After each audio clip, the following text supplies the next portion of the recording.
ప్రజా తెలంగాణ టీవీ న్యూస్కి స్వాగతం. తెలంగాణలో రోజురోజుకి పెరుగుతున్న ఫుడ్ పాయిజనింగ్ కేసులు. జగిత్యాల ధర్మపురి నియోజకవర్గం గొల్లపల్లి మండలం కేంద్రంలోని మహాత్మా జ్యోతిబాపులే బాలికల హాస్టల్లో 5 విద్యార్థినులకు తీవ్ర అస్వస్థత.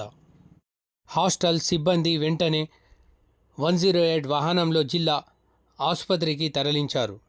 జగిత్యాల జిల్లా ఆసుపత్రిలో చికిత్స పొందుతున్న విద్యార్థినుల తల్లిదండ్రులు ప్రభుత్వ ఆసుపత్రికి చేరుకొని కన్నీళ్లు పెట్టుకుంటున్నారు.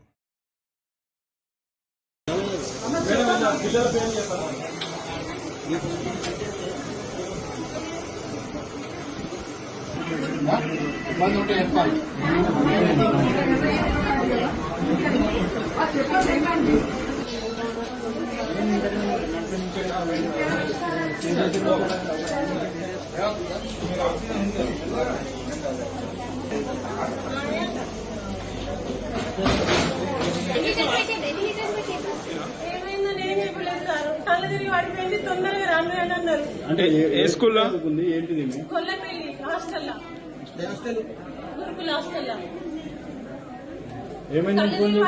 కళ్ళు తిరిగి పడిపోయింది. తొందరగా వచ్చి హాస్పిటల్ జాయిన్ అవుతున్నాం, మీరు రాను అని అన్నారు. లోపల ఉన్నారు.